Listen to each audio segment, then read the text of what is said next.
Okay, this is the Is It Worth It for the MPC Live. So let's say this. I've bought the MPC 1 first, then I bought the MPC Live 2, then I bought the MPC Live, and I bought this one obviously very much used. This thing is packed with features. I mean, in essence, it's basically a DAW in a box, in my opinion, right? It's the full thing. You can do the song from start to finish in it. And it has MIDI, it has audio, it has Bluetooth, it has just everything, Wi-Fi, everything you can possibly want. You can even sync your Splice account if you have that going for you. So is it worth it? Absolutely. I mean, especially if you can find one for a used price. Buying it new and getting the Live 2 was not worth it for me, and I'll tell you why. Because internally, for the most part, I think this has the same thing as those.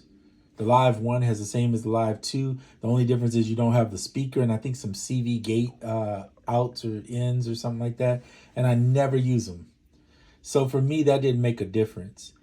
Someone told me, and I don't know much about it because I'm still kind of new to the MPC world, that the outputs on this one are a little bit hotter than the Live 2. I don't know if that's true or not, but because I don't have a way of testing it, nor am I that really tech savvy. But I will say, for the most part, the software works the same on all of them. So it's, and I mean, I have the, if you go in here to preferences, the plugins are there. So I have the plugins. I think, if I'm being honest, the plugins are almost, to me, more worthy than the actual machine. Now, obviously, the machine carries its weight, but I like the plugins. The plugins on it, the new ones at least, all of the new ones sound really good. And they give you the VSTs now, which is really nice. So you can plug them into the computer. And so if you start a project here and you want to go to the computer, you still can bring those presets or those sounds from those other plugins that you use here into the computer and use them in a different DAW. Before, I think you had to use everything in MPC software. And so I like that they're getting away from that, because now they're going to sell plugins even if they don't sell the machine, right? So those people that buy those plugins, they're going to be ecstatic about that. And for me, that's what I appreciate the most about it, is that, yes, it is definitely worthy. It took a while to get used to these pads. They are definitely harder pads than the, and they're hard to keep clean, speaking of hard, but they're hard pads, and my hands just wasn't used to that. The SP was a lot, I don't know, it just felt better for my taste. But now that I've used this a while, I've gotten used to it, and it really is not a big deal. There is some menu diving in this one. I think the one has all the buttons, if I recall right. The pads are small, but you have all the buttons. I enjoyed having all the buttons. I also enjoyed the form factor of the one better, because it was first of all smaller, but then it was square. But the problem is you didn't have the battery, you didn't have the Wi-Fi, the Bluetooth, all that kind of stuff to me matters more. So, but I also don't care for the speaker. It wasn't that the speaker's not good. It's just I never really saw the point of having it, when most of the time I had to put on headphones anyway, and I couldn't mix with the speaker. To me, it didn't always sound great. It sounds good, but it wasn't something I would just be like, oh yeah, let me turn the speaker on. So I half the time didn't even use the speaker when I had the Live. I will say it was nice though, occasionally for a video, like if you're doing YouTube videos where you didn't have to, plug up your monitors. But mine's generally always hooked to the monitor anyway, so it's not a big deal. It's not right now because I have the SP hooked up, but it's really not that big of a deal to me hooking it up. The editing capabilities, the audio editing in this thing are phenomenal. I was blown away, and more or less blown away recently since these updates have come through. So if you had one in the past and you thought, oh, I didn't like it, okay, I could understand that. The MIDI was great in the past. MIDI still is. The only thing that, and these are all my opinions, but the only thing I think is the audio has gotten better as far as the editing ability. The workflow seems to be faster a little bit to me. These are, maybe it's just because I've learned how to use it better. Maybe it's not, but this is just my thoughts on whether it's worth it. So is it worth it? Well, the price for them now has come back down. I would have said no when the price was higher, but recently they dropped it back to where it was originally. So now I would say definitely is worth it.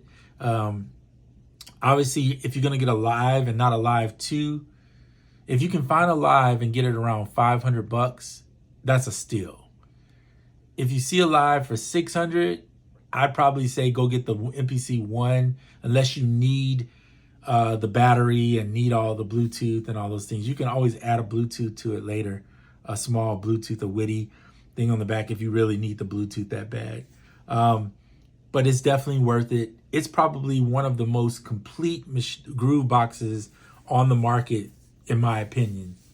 And you can have a SSD hard drive in this thing, so all your stuff can be stored on that. I have a 1 terabyte and it works great.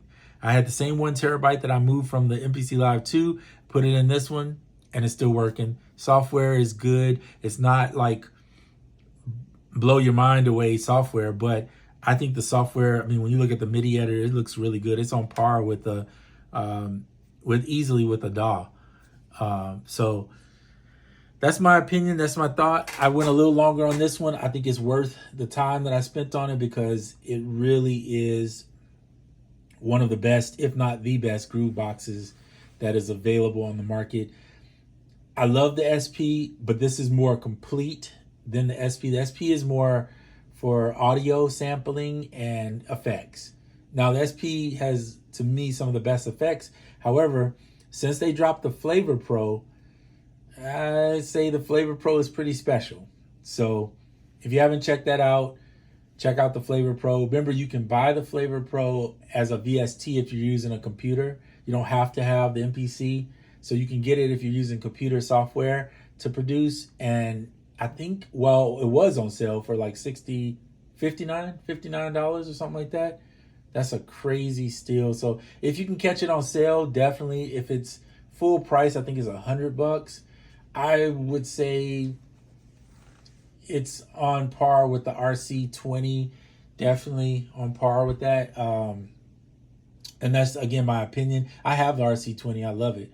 But I think it's good. It's good as, or if not, somewhat better than the RC20. And that's a lot for me to say. I don't know how I'm going to stomach that. So if you love RC20, don't worry, I do too. But I just say it's a phenomenal feature to have. Again, worth is subjective and it's based on use case. I do not use the MPC as much as I have moments where I'll go through and I'll use it a lot, and then some moments where I'm just not touching it. So I have good and bad with it, but it's nothing bad as far as the actual device. It's just whether I personally going to use it. Again, to me, that determines the worth. Are you going to use the item? Are you getting enough use out of it to make it worth your money or your time or your energy? So that's all I got for the MPC. It's been about 8 minutes and 30 seconds, and I'm out.